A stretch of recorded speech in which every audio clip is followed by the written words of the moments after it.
जैसे मैंने आपको पहले दिन बताया है कि ये टेक्सचुअल क्रिटिसिज्म के पूर्वापेक्षित विषयों में मैन्युस्क्रिप्टोलॉजी भी है और पैलियोग्राफी भी है। तो पांडुलिपियों के बहिरंग को गत दिन हमने देख लिया है, लेकिन वही पांडुलिपि के अंत भाग में पुष्पिका में जो लेखन काल इत्यादि लिखा होता है कि फलाने फलाने संवत्सर में फलाने राजा के शासन काल में मैंने ये पांडुलिपि बनाई है, तो उस बात को ध्यान में लेते हुए संवत्सर परिवर्तन करना बहुत आवश्यक हो जाता है, क्योंकि हमारे देश में अलग अलग शताब्दियों में अलग अलग प्रदेश में अलग अलग संवत्सर चलते थे। इसीलिए सब में ईस्वी सन तो मिलेगी नहीं, किसी में नहीं मिलेगी, विक्रम संवत मिलेगी इत्यादि मिलेगा।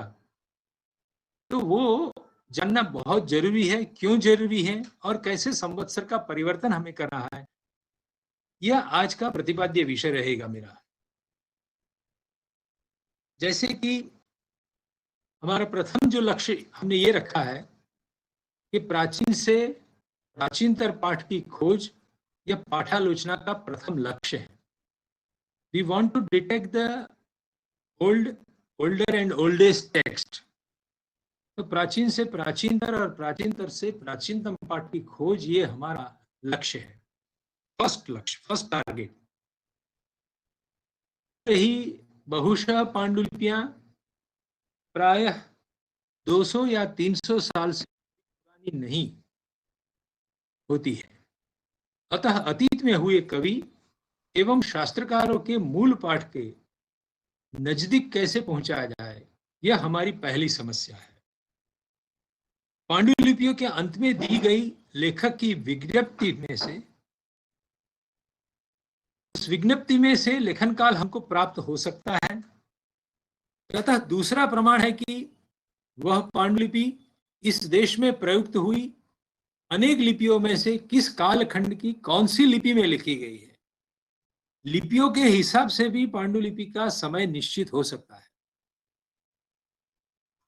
तीसरा प्रमाण है कि उन लिपियों की आकृतियों में आए परिवर्तन में रहे होंगे, तो वो भी निश्चित वहां से हो सकता है।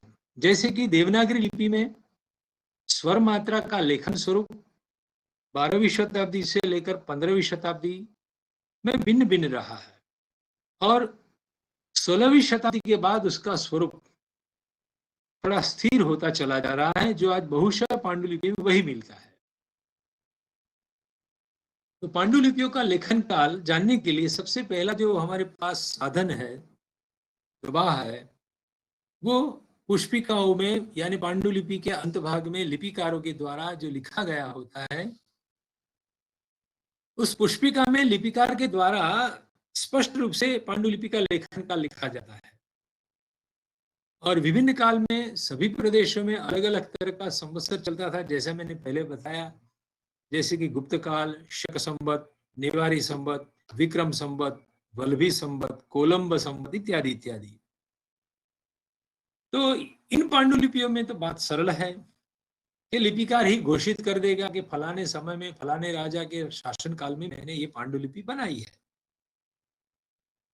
लेकिन कोई पांडुलिपि ऐसी भी मिलेगी आपको कि जिसमें समय का निर्देश नहीं होगा, केवल इति श्री भवभूति विरचितम उत्तर रामचरितम समाप्तम इतना ही मिलेगा। तो वहां पर क्या करेंगे? पांडुलिपि का फलक वहां लिखा जाता है। जैसे वो किस पर लिखी गई है पांडुलिपि, भुर्ज पत्र पर लिखी गई है, ताड़ पत्र पर लिखी गई है, या पुराना देशी कागज पर लिखा गया है, कैनवास ऑफ द राइटिंग। दूसरा देखना होगा प्रादेशिक लिपि का काल, तो लिपि किस काल में शुरू हुई है। तीसरा देखना है लेखन शैली का स्वरूप, इसका निरीक्षण करके निर्णय हमें करना है। और आधुनिक विज्ञान के युग में कार्बन टेस्ट का उपाय भी है। कार्बन टेस्ट से किसी भी चीज का, वो चाहे लोहा हो, पत्थर हो, कागज हो, किसी भी चीज का हम डेटिंग कर सकते हैं, उसका समय निश्चित कर सकते हैं। तो दिस आर द नॉर्म्स के how to detect writing period of a particular manuscript. उदाहरणतया ग्रंथ के अंतभाग में पुष्पिका एवं लेखन काल की जो सूचना मिलती है उसका एक नमूना मैं आपको दे रहा हूं। इति श्री महाराज पद महनीय तुक्कोजी राज महा अमात्येन वश्यवचः सर्वज्ञ नाम त्रय मंडितेन घनश्याम पंडितेन भीष्मैकादशी निशिथ जागरण एव आरब्ध परिपूरिते शाकुंतल संजीवन टिप्पणे सप्तमोंकः। देखिए, शाकुंतल पर घनश्याम पंडित ने संजीवन टिप्पण लिखी है। जैसे मलिनाथ की संजीवनी टीका है ना, ऐसे ही उन्होंने भी संजीवन टिप्पण ऐसा नाम दिया है। और भीष्म एकादशी में रात्रि जागरण करते समय उसी रात में शुरू किया और उसी रात में इस नाटक की 7 अंक की टीका लिख डाली, खत्म कर दिया वो काम। वो घनश्याम बहुभाषा भुजंग था, थे वश्यवाणी, सर्वज्ञ और सरस्वती, इन 3 नामों से सुशोभित ऐसा घनश्याम पंडित, उन्होंने ये लिखा है। कब लिखा है? तो महाराज पद महनीय तुक्कोजी महाराज महाअमात्य, तुक्कोजी राजा का जो महाअमात्य, वो चीफ मिनिस्ट्री में भी था, अमात्य पद पर था, मंत्रीगण में था। तो वो तुक्कोजी महाराजा के महामंत्री के रूप में कार्यरत ऐसे घनश्याम पंडित ने ये कमेंट्री लिखी है। तो एक राजा का समय हमारे हाथ में निश्चित आ जाएगा।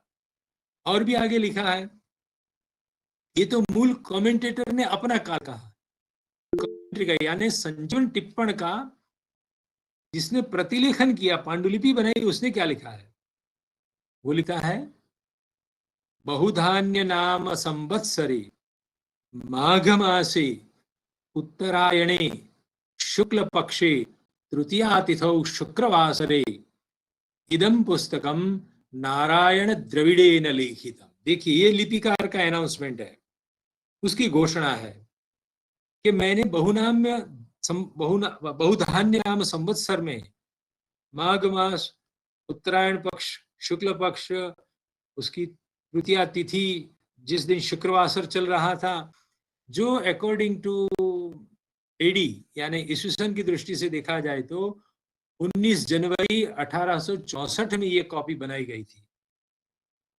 अब हमें पंचांग के आधार पर देखना पड़ता है कि बहुधान्य नाम का संवत्सर जब चलता था वो विक्रम संवत कौन सी थी, उसका बाद में हमें रूपांतर करना पड़ेगा।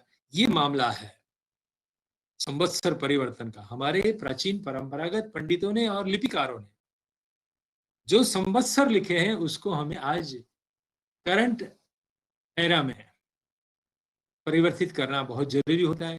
सारी दुनिया पर अभी ईश्वर सन के आधार पर ही कालगणना, काल की पहचान चलती है। तो ये संवत्सर परिवर्तन करके हम जान पाएंगे कि कौन सी पांडुलिपि कितनी पुरानी है, कितनी श्रद्धेय है या अर्वाचीन काल की है। ठीक है, इसका रेफरेंस मैंने दिया है, Abhijnana Shakuntala Sanjivana Tippana manuscript number so and so, और तुक्कोजी सरफोजी सरस्वती महल तंजावुर तमिलनाडु में ये पांडुलिपि सुरक्षित है। 2 पांडुलिपियां है वहां पर। 2 तरह से काल लेखन काल का निर्देश होता है। जैसे कि अंक में लिखा जाता है, 1536 में लिखा गया है, 36 वर्षे माघवदी एकादशी रविवासरे श्रीमद आनंद पुस्थानोत्तमे अभ्यंतर नागर जातीय पंडित नारायणादि नाम पठनार्थम।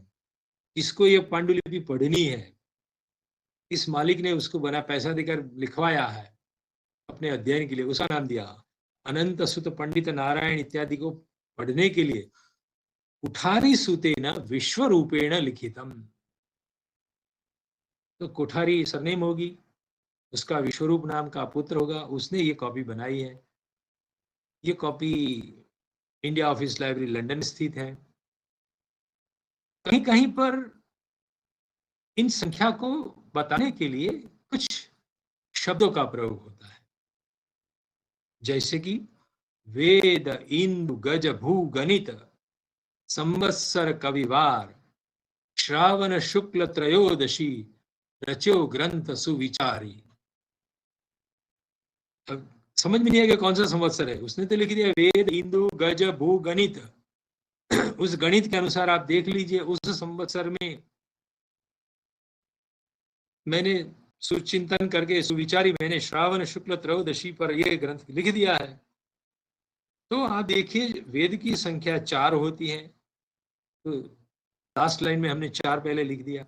इंदु यानी चंद्रमा, चंद्रमा 1 होता है, तो एक संख्या के लिए उसने इंदु शब्द रखा है। गज, अष्ट गज होते हैं, 8 दिशा है, तो 8 दिशाओं के दिक्पाल के रूप में अष्ट गज स्थित होते हैं, 8 दिशाओं के 8 हाथी। भू, पृथ्वी तो एक ही है संख्या में। अब उसको पलट देना है, 4 1 8 1 को पलट देंगे आप तो 1814 संवत्सर में इस ग्रंथ की रचना हुई थी। ये उसका लेखन काल है। 2 तरह से लिखा जाता है, एक तो संख्यावाचक 1536 में भी लिखते हैं और सांकेतिक शब्दों का प्रयोग होता है, वेद इंदु इत्यादि इत्यादि। लेखन समय और शासक का निर्देश। संवत 1191 में भाद्रपद शुरी 8 भौ में समस्त राजावली विराजित महाराजाधिराज परमेश्वर श्री त्रिभुवन गंड सिद्ध चक्रवर्ती देव कल्याण विजय राज्ये स्थितिमता पंडितेन यशसा सहितेन धवलेन पुस्तिकेयं लिखिता, इयं पुस्तिका लिखिता।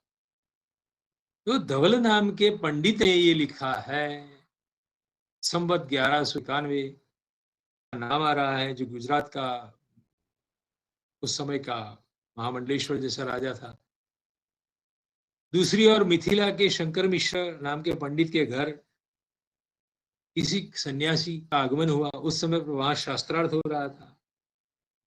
के पास भगवत गीता पर लिखी हुई एक मधुसूदनी टीका थी। तो शंकर मिश्र के घर में वो कमेंट्री नहीं थी, मधुसूदन की टीका नहीं थी, इसलिए उन्होंने अपने छात्रों को लगा दिया उस काम में कि सन्यासी तो रात को चला जाएगा किसी दूसरे गांव, परिव्राजक है, तो अभी न अभी इंस्टेंट उसकी कॉपी बना लो। तो केवल 6 घंटों में उसकी पूरी भगवत गीता की मधुसूदनी टीका वहां पांडुलिपि बना ली गई और उस सन्यासी को दिखा दिया। सन्यासी भी प्रसन्न हो गया, उसने उस पांडुलिपि पर लिख दिया अहो सर्षप साम्राज्य में एतद् जनाः याम युग्मेन यत्राभूत एतत् पत्र शतत्रयम्। 300 पन्ने की पांडुलिपि याम युग्मेन यानी विद इन 6 आवर, केवल 6 घंटों में ये बना दिया। इस तरह से कुछ सूचनाएं हमें पांडुलिपि के अंत भाग में मिलती हैं, जिसके आधार में कुछ ऐतिहासिक सूचना मिल जाती है। अब देखिए इसका भी एक, जैसे विभिन्न प्रकार की डिक्शनरी कोश ग्रंथ होते हैं, तो संख्या निर्देशक कोश भी हमारे देश में बनाए गए हैं। उनमें से कुछ नमूने के तौर पर मैंने आपके सामने लिखा है। शून्य के लिए ये लहिया लोग शून्य शब्द रंध्र खम खम आकाशम, आकाश 0, पूर्ण गगन वियत यानी आकाश नभ, ऐसे ऐसे शब्दों का प्रयोग 0 संख्या के लिए उपयुक्त होता था। 1 के लिए कली आदि एक ही है, एक ही होता है। शशि यानी चंद्र, और शशि के पर्यायवाची शब्द भी उसमें रखेंगे, इंदु, भू, धरा, धरणी इत्यादि। 2 संख्या के लिए यमल, कल, अश्विनव, लोचन, आंख दो ही होती हैं, भुज दो ही होते हैं, कान दो ही होते हैं। परशुराम, बलराम और दाशरथी राम। तो 3 संख्या कहने के लिए राम शब्द का प्रयोग होता है। पाताल लोक, पृथ्वी लोक और स्वर्ग लोक, जगत, भुवन, त्रिभुवन, भी 3 है। सत्व, रजस, तमस गुण, संध्या, संध्या त्रिकाल संध्या 4 के लिए वेद, समुद्र, उदधि, आश्रम, चतुर्वर्णाश्रम व्यवस्था, युग 4 युग होते हैं, 4 विषय होती हैं। 5 संख्या के लिए बाण, शर इत्यादि शब्दों का प्रयोग। 25 के लिए सांख्य दर्शन में महद आदि तत्व। 32 के लिए दांत, दंत, दशन और 64 संख्या के लिए स्त्री कला और 72 संख्या के लिए पुरुष कला, ऐसे शब्दों का प्रयोग लिपिकार करते थे और उसके आधार पर संवत्सर का। तो संस्कृत में ये वाक्य तो प्रसिद्ध है, अंकानाम वामतो गति, from left to right.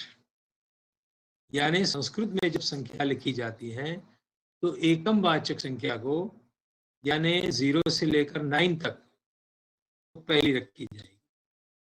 Second level पर दशक संख्या का बोध कराएंगे, तृतीय लेवल पर शतक संख्या डालेंगे और 4th स्टेज पर सहस्र के क्रम से काल निर्देश होता है।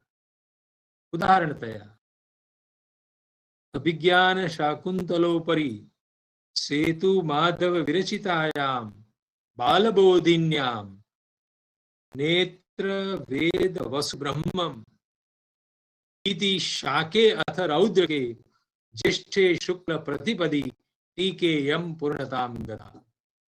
अब देखिए, नेत्र 2 विषय से देखिए, एक ही संख्या है यानी 0 से 9 तक की, उसको लास्ट में रखना है आपको। 2 वेद 4 होते हैं तो लास्ट बट 1। वसु 8 होते, अष्टौ वसवः, तो शतक की संख्या पर वसु रखा। और ब्रह्म तत्व एक ही है जो सहस्र का वाचक है, सहस्र के स्थान पर आएगा। तो 1842 में ये सेतु माधव की टीका लिखी गई। सेतु माधव ने बालबोधिनी नाम की शकुंतल पर टीका लिखी जी की आपको 2047 संवत लिखना है। तो स्वराब्धि नभोम्ब के प्रसप्त संवत्सरे लिखितोयम ग्रंथ। स्वर संगीत के 7 होते हैं, अवधि यानी समुद्र 4 होते हैं, नभ मीन्स 0, अंबक यानी नेत्र, स्वराब्धि नभोम्ब के प्रसप्त संवत्सरे लिखितोयम ग्रंथ। शिक्षक बनने के लिए जो पूर्व सज्जता आपको हासिल करनी है, उसमें इस तरह से लेखन काल ढूंढ लेना है ताकि हम प्राचीनतर और प्राचीनतर से प्राचीनतम पाठ कौन सी पांडुलिपि में है यह जान सके। हमने अभी तक बहुत कुछ देखा, तो उसमें कुछ प्रश्न भी आपके दिमाग में आएगा। तो संवत्सर चक्र की पहचान भी बहुत जरूरी है, जो पंचांग के आधार पर आप कर पाएंगे। 5 संवत्सर होते हैं, संवत्सर, परिवत्सर, इदावत्सर, इदवत्सर, अनुवत्सर। 5-5 संवत्सर वाले 12 युगों का समूह बनने पर चक्र बनता है। ऐसे एक चक्र में यानी 12 गुना 5 60, 60 संवत्सरी ऐसा शब्द बोलते हैं। उदाहरणतः कैसे कैसे संवत्सर होते हैं? प्रभव नाम का संवत्सर, विभव, शुक्ल, प्रमोद, प्रजापति, बहुधान्य नाम, जो घनश्याम ने लिखा था वो बहुधान्य नाम संवत्सरी, दुदुम्भी, रुधिरोद्गारी, रक्ताक्षरी, क्रोधन, एवं 60 का नंबर है क्षय नाम का संवत्सर। तो 60 संवत्सरी के नाम शक संवत्सर बदलने पर बदल जाते हैं, ये भी ध्यान में रखना है। विक्रम संवत के साथ उसका संबंध है या शक संवत के साथ।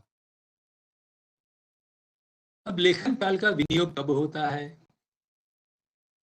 ग्रंथ सूचियां बनाते समय यानी descriptive catalogue of Sanskrit manuscript बनाते समय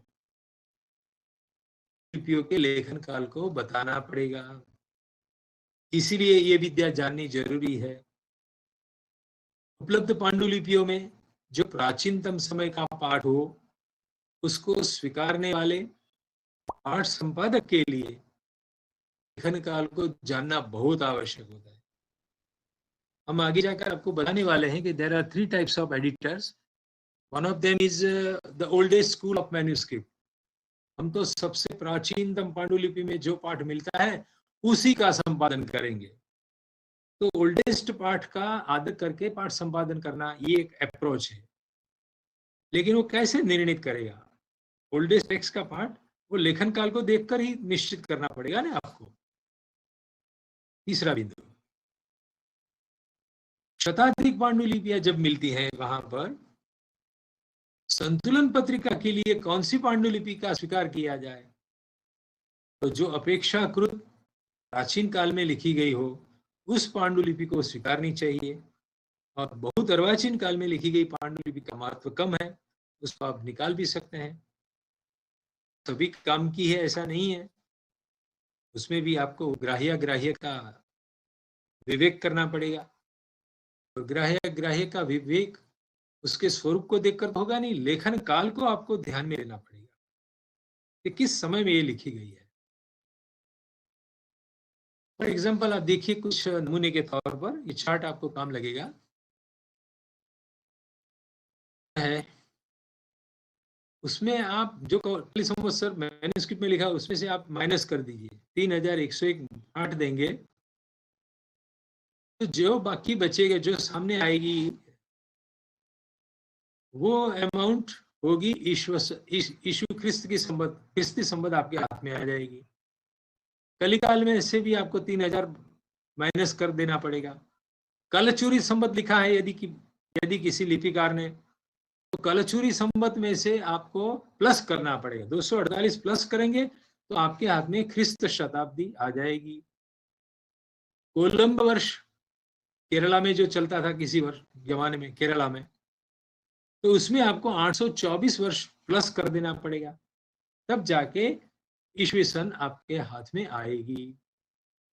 उसी तरह से गंगे संवत में आपको माइनस करना पड़ेगा। फॉर एग्जांपल गुप्त संवत है, समुद्रगुप्त, चंद्रगुप्त द्वितीय, कुमार गुप्त, जो गुप्त काल है, 319 प्लस करने से ख्रिस्ताब्द हाथ में आ जाएगी। चेदी संवत, ये सब चार्ट आपके काम की है। उसी तरह से एक त्रैकुटक संवत्सर चलता है, एक नेपाली संवत भी चलता है, नेवारी संवत भी चलता है। नेवारी भी कहीं कहीं लिखा है, कहीं कहीं नेपाली भी लिखा है। परशुराम संवत भी चलता है, पहाड़ी संवत, गंगाब्द बंगाली संवत, बुद्ध परिनिर्वाण, बौद्ध मैन्युस्क्रिप्ट में बुद्ध परिनिर्वाण, बुद्ध का परिनिर्वाण हुए कितने साल बीत गए, भट्टिक संवत, भाटिक संवत। उसी तरह से मालव संवत, मध्य प्रदेश में उज्जैन में चलने वाला जो है वो मालव संवत्सर, उसमें -56 करेंगे तब विक्रम संवत में से आपके हाथ में आ जाएगी ख्रिस्ताब्द। मौर्य संवत्सर, उनमें माइनस करना पड़ेगा राज शक, राज्याभिषेक शक, लक्ष्मण सेन जो बंगाल में चलती थी, लक्ष्मण संवत्सर में 1118 प्लस करने से आपके हाथ में ख्रिस्ताब्द आ जाएगी। उसी तरह से आप देखिए महावीर निर्वाण काल भी चलाया है, वल्लभी संवत भी रहा है। शक संवत में आपको 78 प्लस करना पड़ेगा, तब जाके आपके हाथ में ईस्वी सन आएगी। यानी ईस्वी सन स्टार्ट हो जाने के बाद जब 78 वर्ष चल था, यीशु ख्रिस्त के बाद 78 ईयर्स बीत गए थे, तब शक संवत शुरू हुआ है। शालिवाहन शक संवत में भी यही करना पड़ेगा। शास्त्र संवत, सप्तर्षि संवत, सिंह संवत, इलाही संवत, कभी कभी पर्शियन मैन्युस्क्रिप्ट हाथ में आएगी। हिजरी संवत, वो लोग मोहम्मद पैगंबर ने कब हिजरत किया था, माइग्रेशन किया था। ये सारी इंफॉर्मेशन मैंने प्राचीन भारतीय लिपिमाला श्री गौरी शंकर ओझा जी के पृष्ठ से ली है। आप उसको विस्तार से देखने के लिए रेफर कर सकते हैं, वहां से आपको ये सामग्री मिल जाएगी। शक संवत्सर का परिवर्तन कैसे करें? तो हेमाद्रि टीका जो अष्टांग हृदय पर लिखी गई है, जिसकी मातृका आनंद आश्रम पुणे में स्थित है, इसमें शके 1761 विकारी नाम संवत्सरे उदगयने फाल्गुने मासे कृष्ण पक्षे सप्तम्यां तिथौ सौम्यवासरे मूल नक्षत्रे तद्दीने इदं पुस्तकं नाम गणेश भट्टात्मज काशीनाथेन लिखितं स्वार्थं परोपकारार्थंच। मेरे खुद को पढ़ने के लिए और दूसरों के लिए मैंने कॉपी बनाई है। वाई क्षेत्रे पुस्तकम समाप्तम श्री कृष्णाय नमः। बाद में वो लिखता है कि भग्न पृष्ठि कटिग्रीव इत्यादि इत्यादि और तैलाद्रक्षित जलाद्रक्षित। तो यीशु ख्रिस्ता की 78 वर्ष चल रहा था तब शक संवत का आरंभ हुआ तथा विक्रम संवत के 134 वर्ष के बाद शकाब्द शुरू हुआ है। मान लीजिए जो ऊपर अष्टांग हृदय वाले ने बताई है 1761, उसमें आपको 78 प्लस करने से 1839 ईस्वी सन हाथ में आ जाएगी और शक संवत में यदि आप 134 मिला लेंगे तो 1895 में विक्रम संवत आ जाएगी आते कि कब उस संवत के हिसाब से। तो ये सब जानकारी, एक कौशल आपके पास होना चाहिए। अब देखिए उसके साथ साथ लिपियों का ऐतिहासिक, मान लीजिए किसी पांडुलिपि में लिपिकार ने संवत्सर नहीं लिखा है, लेखन काल नहीं लिखा है, तो कौन सी लिपि में है उसके आधार पर भी आप उस पांडुलिपि का समय निर्धारित कर पाएंगे। जैसे कि आज उपलब्ध हो रही पांडुलिपि में शारदा लिपि सबसे पहले आएगी, 8वीं शताब्दी में उसका प्रचलन हो गया है, जिसमें से आगे चलकर टाकरी, लंडा, डोंगरी और गुरुमुखी बनी है। और इस और सिद्ध मातृका से जो प्राचीन नागर में से 11वीं, 12वीं, 13वीं शताब्दी में ये नंदी नागरी, मैथिली, बंगाली इत्यादि का डेवलपमेंट हुआ है। यानी देवनागरी पांडुलिपियों की अपेक्षा से शारदा लिपि का मूल्य अपने आप में बढ़ जाता है। लिपियों का उत्क्रांति क्रम यानी उनका पौर्वापर्य भी यदि ध्यान में लिया जाता है, लिपि का मूल्य बढ़ जाता है। अभिज्ञान शाकुंतल में शारदा पांडुलिपियों का पाठ क्यों ज्यादा ध्यानास्पद हो जाता है? क्योंकि वो पहले वाली लिपि में लिखा गया है, पुरोगामी लिपि में। समयानुक्रम से लिपि परिवर्तन भी आपके दिमाग में स्पष्ट होना चाहिए। जैसे कि ईसा पूर्व 500 और 500 में बुद्ध हुए, 300 में सम्राट अशोक आए ईसा पूर्व, वहां से लेकर ईस्वी सन की 4वीं शताब्दी तक ब्राह्मी लिपि का जो प्रवर्तन हुआ है, उसमें उत्तर भारत में आप देखेंगे तो 4वीं से 6वीं शताब्दी तक गुप्त लिपि चली, 600 से 900 तक कुटिलाक्षर आए, 900 से 11 में नागरी लिपि, पुरानी नागरी शुरू हुई और 1200 से वर्तमान देवनागरी धीरे धीरे आकारित होती चली। किंतु 1200 से 1500 तक देवनागरी पांडुलिपियों में प्रायः पड़ी मात्रा का विनियोग होता है। This is most notable thing. ये पड़ी मात्रा क्या चीज है मैं दिखाने वाला हूं आपको। और 16वीं शताब्दी के बाद उसका चित्र बदल जाता है। दक्षिण भारत में ब्राह्मी का क्या हुआ? तो 6वीं शताब्दी से पलवल लिपि आई, 800 में नंदी नागरी का उद्भव होता है, वो प्रवर्तमान भी रही, लेकिन साथ साथ में तमिल, तेलुगु, मलयालम, कन्नड़ तथा तुलु, इन 5 द्रविड़ों की लिपि अलग होती चली और 1300 से 1400 में तेलुगु से कन्नड़ा भी अलग हो गई। पहले तेलुगु थी। अब लिपि परिवर्तन की आगे कदम और भी देख लीजिए। तो उत्तर भारत में कश्मीर में जो 750 में मेरू वर्मा का शिलालेख मिलता है, चंबा स्टेट में, हिमाचल प्रदेश में, बद्रीनाथ जाते हुए रास्ते में आता है, तो वहां शारदा लिपि में लिखा हुआ एक अभिलेख है जिसमें शारदा लिपि पूर्ण रूप में विकसित हुई दिखाई पड़ती है। शारदा से ही गुरुमुखी एवं टाकरी का विकास हुआ है। 1100 से मैथिली लिपि का उद्भव होता है और मिथिला से बंगाली बनती है 1300 क्षति में, उसमें से ही नेवारी, बंगाली, उड़िया इत्यादि लिपि बनती है। कलिंग लिपि 700 से 1100 चलती रही है। दूसरी ओर राइट हैंड साइड पर यानी साउथ इंडिया में तेलुगु भाषा में पर्याप्त स्वर व्यंजन थे, किंतु तमिल में नहीं थे। तमिल में क नहीं था, ग नहीं था, च नहीं था, या नहीं था। गांधी जी बोलना है तो वो कांति जी बोलते हैं, वो ये विचित्र प्रकार का एक उच्चारण करते हैं। पवन बोलना है तो भवन का प्रयोग करेंगे। ऐसे कुछ व्यंजन नहीं होने के कारण नहीं, देखो संस्कृत ग्रंथ लिखने के लिए उन्होंने नई ग्रंथ लिपि बनाई। देखिए यह लिपि 700 से 1500 तक प्रचलित रही और ग्रंथ लिपि से ही आगे चलकर मलयालम लिपि निकलती है। तो इस तरह से लिपियों के हिसाब से भी आप पांडुलिपि का प्राचीनत्व निर्णित कर सकते हैं। अपेक्षाकृत कौन सी लिपि वाला पांडु ग्रंथ महत्व का है वो हम इस दृष्टि से देख सकते हैं। पांडुलिपियों के पृष्ठ पर अंक लेखन की भी दो पद्धतियां हैं। एक तो संख्या में 1 2 3 4 हम लिखेंगे ही, लेकिन एकम संख्या के लिए श्री, 2 के लिए न, ऐसे वर्णात्मक शब्द का प्रयोग होता था। 3 यानी मह लिख देंगे, 6 लिखना है तो फ लिखेंगे। दशक संख्या के लिए लू, 2 के लिए घ, 3 के लिए ल, दशक के क्रम पर ही आएगा।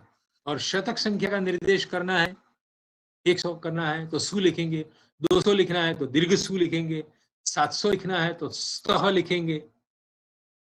यथा 216 की संख्या के लिए सुल्रूफ ऐसा लिखा जाएगा। यह केवल एक निर्देश मात्र है, एक नमूना है।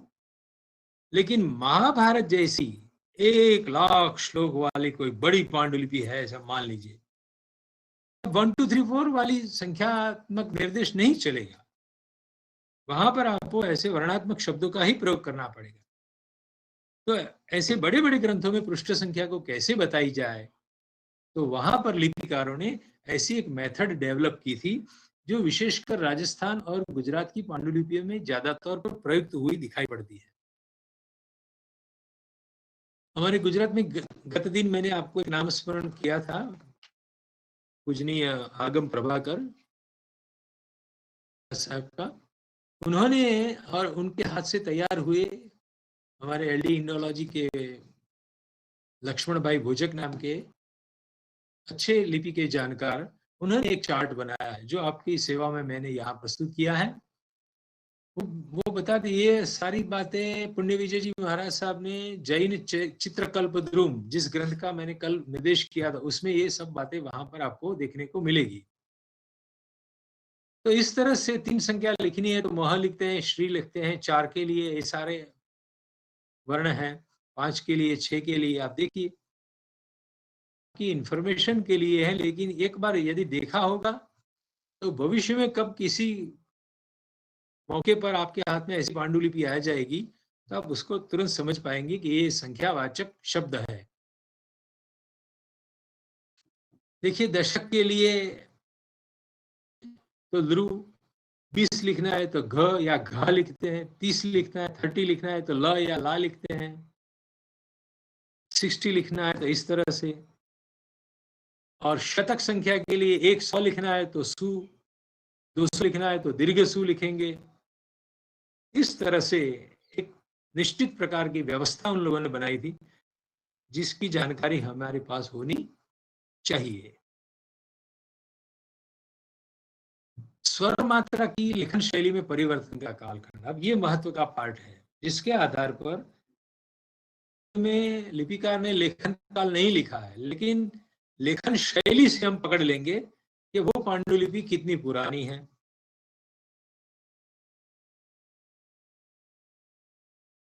जैसे कि से लेकर 1500 तक, 12 से 15वीं शताब्दी तक देवनागरी पांडुलिपियों में पड़ी मात्रा का विनियोग होता था। पड़ी यानी गिर गई, आगे गिरी हुई। रेगुलर फॉर्म में जो के लिखते हैं वो मैंने ब्रैकेट में व्हाइट अक्षर में दिखाए हैं, लेकिन पांडुलिपियों में जो 12वीं और 15वीं शताब्दी के बीच में देवनागरी है, पुरानी देवनागरी, वर्ण के ककार के मस्तक ऊपर मात्रा नहीं डाली गई है, लेकिन ककार के आगे डाली गई है, इसीलिए उसको पड़ी मात्रा बोलते हैं। मान लीजिए कई लिखना है, तो रेगुलर फॉर्म में आज हम 2 मात्राओं को मस्तक पर लगाते हैं, 2 लगाते हैं, लेकिन ये 12वीं और 15वीं शताब्दी के बीच में क के आगे एक लगाएंगे और क के मस्तक पर एक लगाएंगे, तो एक पीछे रहेगा, एक आगे रहेगा। कौ लिखना है तो आगे पीछे और मस्तक पर, इस तरह से स्वर मात्राओं को लिखने की शैली थी। अग्रमात्रा मीन्स फॉरवर्ड, ककार के पीछे जो लगती है, जो का लिखा है उसको अग्रमात्रा कहते हैं। अधोमात्रा यानी उकार जो हम लिखते हैं कु, और ऊर्ध्व मात्रा जो ऊपर लिखते हैं आधुनिक स्वरूप में। तो 16वीं शती के बाद ऊपरी भाग में निर्दिष्ट पड़ी मात्राओं का विनियोग बंद हो गया है। 16वीं शताब्दी बाद वाली पांडुलिपियों में यह स्वरूप नहीं मिलेगा। तो जिन देवनागरी पांडुलिपियों में पड़ी मात्रा नहीं मिलती है वे अधिक पुरानी नहीं होगी। लेखन शैली से पांडुलिपि का काल निर्धारण ऐसे होता है। देखिए, एक मुनि महाराज ने यह भी चार्ट बनाया है कि 950 से लेकर 1400 के बीच में पर्टिकुलर वर्णों में कैसे कैसे परिवर्तन होता गया है। आप ऐसे पहले क कैसे लिखा जाता था, ई को अंत में, लास्ट में, फर्स्ट लाइन में अंत में देखिए के लिखना है, को लिखना है, तो कैसे लिखते थे, पड़ी मात्रा का वहां प्रयोग दिखाई देता है। उसी तरह से खा, खी, खी, खू, खू, खे, खो, खम, इस तरह से एक चार्ट भी है। उसमें जकार देखिए, छकार देखिए, छ कैसे लिखा जाता था। अभी हम कुछ पांडुलिपियों के नमूने देखने वाले हैं, ये आप ध्यान से देखिए और याद रखिए, क्योंकि आज इस कार्यशाला में मैं चाहता हूं कि आप लोगों से मैं कुछ पांडुलिपि पढ़वाऊं, आप पढ़ने की कोशिश कीजिए। एक प्रैक्टिस भी आपको करानी है आज। देखिए, ढ वैसा का वैसा है, ण कैसा बदलता गया है, आकार कैसा बदलता गया है। थ देखिए, थ में बहुत परिवर्तन है। थ में जो चौथे क्रमांक पर परिवर्तन है वो घ आप पढ़ लेने की भूल करेंगे वहां पर। वस्तु तो है थकार, लेकिन विशिष्ट रूप से लिखा जाता था। दकार कैसे लिखा है वो देखिए, न में इतना परिवर्तन आया है। प देखिए, प में भी एकार आप देखेंगे। प फ, ये भ भी विचित्र रूप से लिखा जाता है प्राचीन पांडुलिपियों में। ये 10वीं से 14वीं शताब्दी के बीच में व्यंजनों में कैसे कैसे आकार, वर्णों की आकृतियां बदलती गई है, वो देखिए। वो पहले जो बताया वो स्वर मात्रा था, ये पर्टिकुलर वर्ण की बात है। लकार कैसे बदलता गया, य का स्वरूप देखिए, और ह का भी देखिए, ह। इस रूप में सभी पांडुलिपियों में एक समान नहीं होता है। ये 300 ईसा पूर्व 300 यानी ब्राह्मी से शुरू करके, और 4th कॉलम है, वहां से लेकर 1400 पर्यंत हुए परिवर्तन आप देख सकते हैं कि ब्राह्मी से निकलते निकलते बदलते बदलते कैसे वर्तमान देवनागरी का स्वरूप आकारित हुआ है। लास्ट 2 लाइन में भी देखिए, बड़ी मात्रा का प्रयोग आपको 14वीं शताब्दी तक दिखाई देता है। कहां से शुरू हुआ ब्राह्मी में और कहां तक पहुंचा है वो।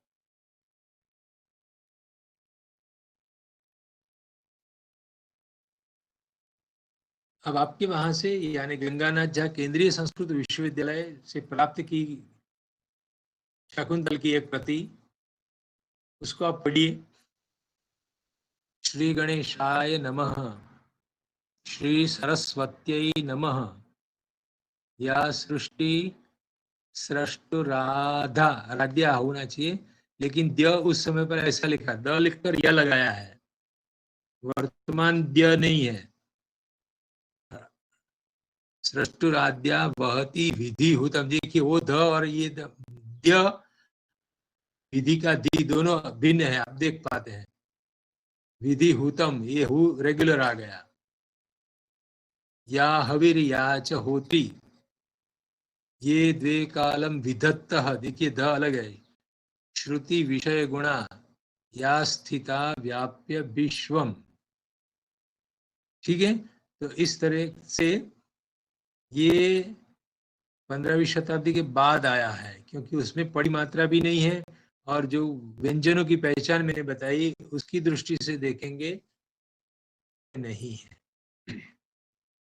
अभिरूप भूइष्ठा, नीचे से तीसरी लाइन, अभिरूप भूइष्ठा परिषद, उसमें भी रेगुलर फॉर्म में है। हमने जो पहले देखा वो नहीं है भ।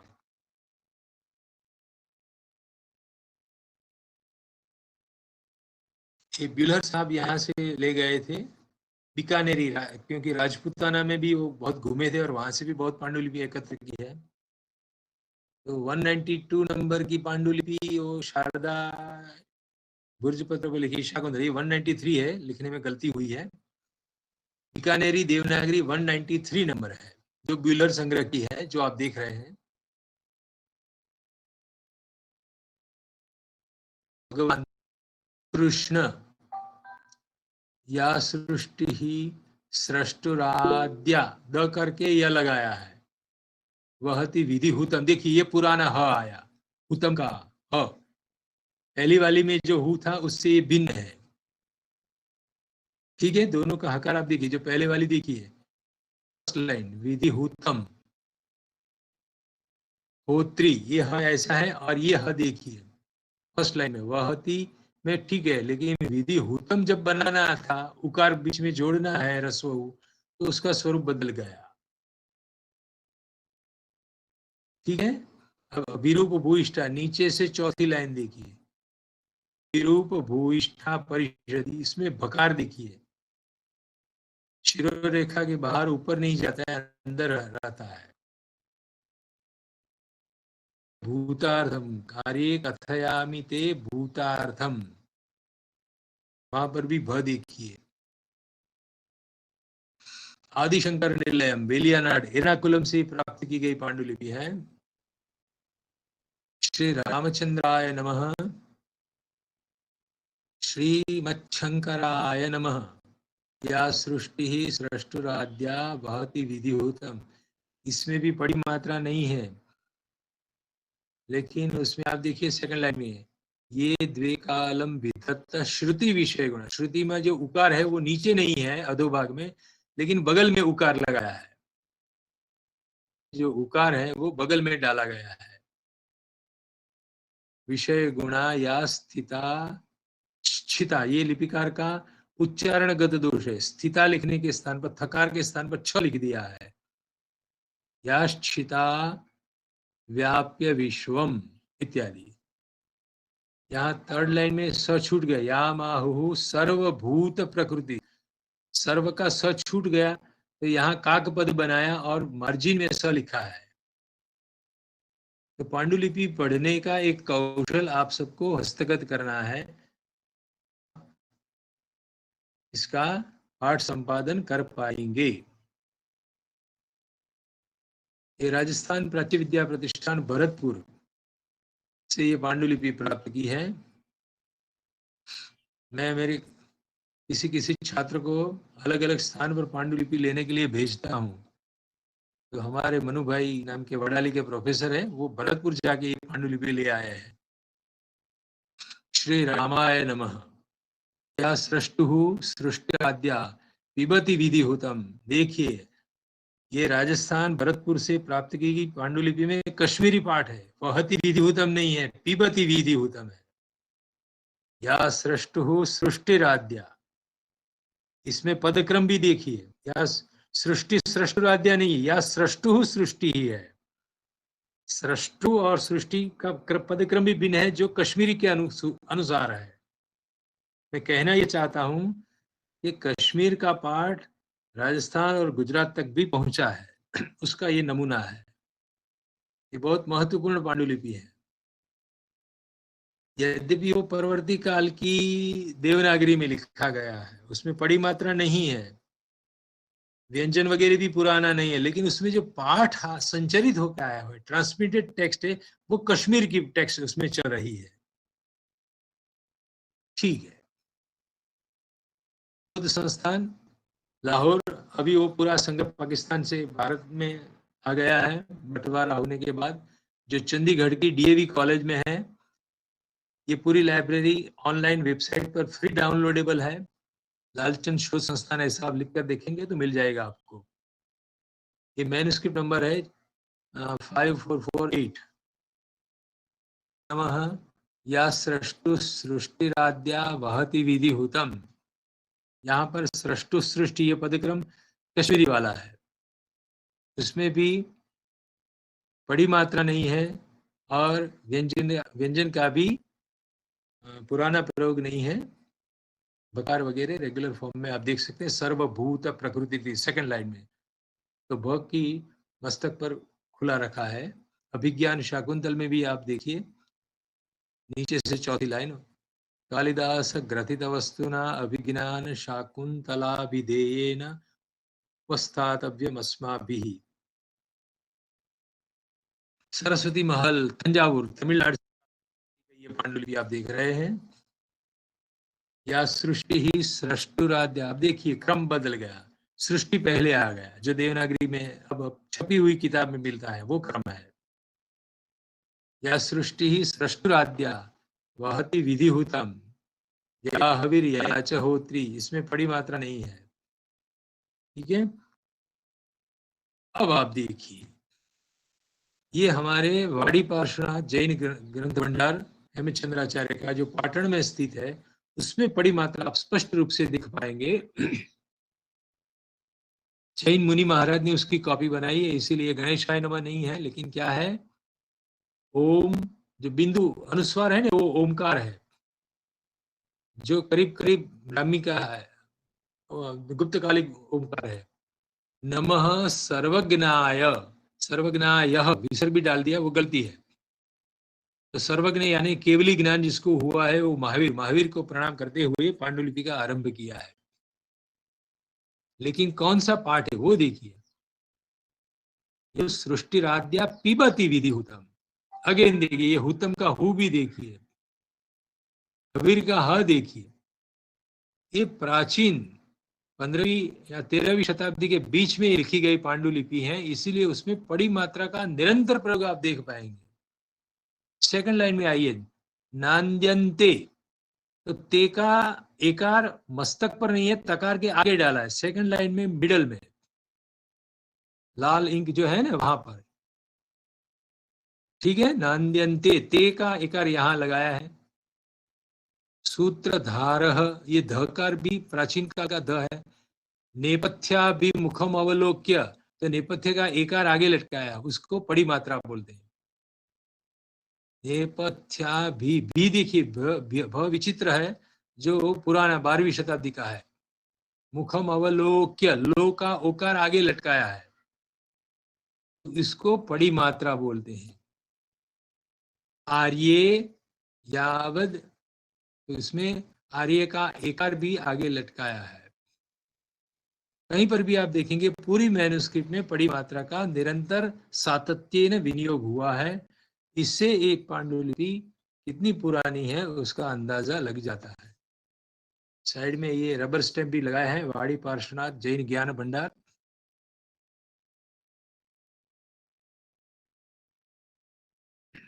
एक दूसरी पांडुलिपि भी वहां से मिली है, हेमचंद्राचार्य जैन ज्ञान मंदिर। ओम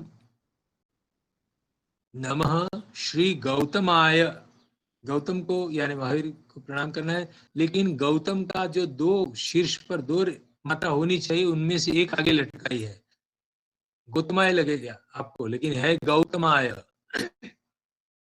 सृष्टुराद्या पीबती विधिहुतम। कहानी कही थी कि सिद्धराज ऐसी ने हेमचंद्राचार्य जी के कहने पर कश्मीर से बहुत सारी पांडुलिपियां मंगवाई थी और शारदा पांडुलिपि को पढ़ने के लिए एक व्यक्ति को भी, पंडित को भी बुलाया था। तो इसी कारण से गुजरात और राजस्थान में शारदा पांडुलिपियों का पाठ देवनागरी में लिप्यंतरित होकर अभी तक सुरक्षित रहा है। केवल कश्मीर में ही वो पाठ है ऐसा नहीं है, उसका प्रसारण राजस्थान गुजरात तक पहुंचा है, पंजाब में भी है, और मैंने साउथ इंडिया तक ये फैला हुआ भी देखा है। विधि हुतम का हु देखिए आप, ठीक है। तो इस तरह से ये कौन सी पांडुलिपि प्राचीन है, वो लेखन शैली के आधार पर, पड़ी मात्रा के आधार पर, व्यंजनों की आकृति के आधार पर आप निर्णय कर पाएंगे। अब जो मैं अभी बोल रहा था कि पाठ, देवनागरी का पाठ कश्मीर से आया है, ये कश्मीर का बुर्ज पत्र जो बुलर साहब ले गए थे जर्मनी, जो बाद में 60 साल तिरोहित हो गया भांडारकर इंस्टीट्यूट से, जिसकी बात मैंने कल कही थी आपको। तो श्री गणेशाय नमः सबसे पहली लाइन है, उसमें लिखा है अथ शकुंतला नाटकम लिख्यते। ये कश्मीरी शारदा जो पढ़ सकते हैं छात्र, वो पढ़ ले उसको। अथ, अथ, ये शकार नहीं है, मूर्धन्य शकार नहीं, ये थकार है। अथ शकुंतला नाटकम लिख्यते। बाद में लिखा है श्री गणेशाय नमः। श्री में जो रेफ का स्ट्रोक लगाया है वो आगे नहीं हो, पीछे की ओर लगाते हैं शारदा में। या सृष्टु सृष्टिराद्या पीबती विधि हुतम। देखिए ये हु, देखिए ब्राह्मी का संस्कार उसमें दिखाई पड़ेगा आपको। या हवीर या च होती, ये ह देखिए आप। तो जो राजस्थान और गुजरात की देवनागरी पांडुलिपियों में पिबती वाला पाठ चलाया है, जो आनंदवर्धन ने उद्धृत भी किया है, आनंदवर्धन सॉरी अभिनव गुप्त पादाचार्य ने। तो इस रूप में शारदा शाकुंतल का पाठ वो प्राचीनतर या प्राचीनतम सिद्ध होता है। ये ऑक्सफोर्ड यूनिवर्सिटी से प्राप्त की गई पांडुलिपि आप देख रहे हैं, वो पेपर मैन्युस्क्रिप्ट है लेकिन उसमें शारदा पाठ है। यहाँ गणेशाय नमः नहीं है, लेकिन श्री सरस्वत्यै नमः है। या सृष्टु सृष्टिराद्या पिबती विधि हुतम। और जब नटी की उक्ति आती है तो बिटवीन द लाइन्स प्राकृत उक्ति की संस्कृत छाया भी दो पंक्तियों के बीच में लिखी है। 5वीं और 6ठी लाइन के मिडल में आप देख सकते हैं। तो ये सारी जो हमने चित्रावली आपके सामने प्रस्तुत की, उसका सारभूत भाग क्या है? तो प्राचीन से प्राचीनतर पाठ का निर्णय हम कैसे करें? तो दिस आर द 5 पॉइंट्स। ये 5 बिंदु आपको ध्यान में रखना पड़ेगा। पांडुलिपि के अंत में लिपिकार के द्वारा दिए गए लेखन काल के आधार पर आपको प्राप्त साक्ष्यों का पूर्वापर निश्चित हो सकेगा। लेखन काल यदि सब जगह मिल जाता है तो आप पांडुलिपियों को क्रोनोलॉजिकल ऑर्डर में रीअरेंज कर पाएंगे कि पहले सबसे पहले ये आएगी, उसके बाद ये लिखी गई है, उसके बाद ये है, इत्यादि। अन्यथा मान लीजिए कि लिपिकार ने लेखन काल नहीं लिखा है, अन्यथा मीन्स नहीं लिखा है टाइम, तो क्या करेंगे? तो लिपि की लेखन शैली यानी पड़ी मात्रा और वर्णाकृति के आधार पर वर्णाकृति का आकार किस काल खंड में प्रवर्तमान था उसको ध्यान में लेते हुए भी लेखन काल निर्णित हो सकता है। अनेक लिपियों में लिखी गई पांडुलिपियों में से जिस पांडुलिपि में शारदा, मैथिली जैसी पहले विकसित हुई लिपियां वाली पांडुलिपि हो, उसको प्राचीनतम मानी जाएगी। लिपियों के हिसाब से लिपियों का भी एक विकास क्रम है, उसमें भी पौर्वापर्य है। उसके आधार पर देवनागरी की अपेक्षा से शारदा निश्चित पहले पड़ेगी।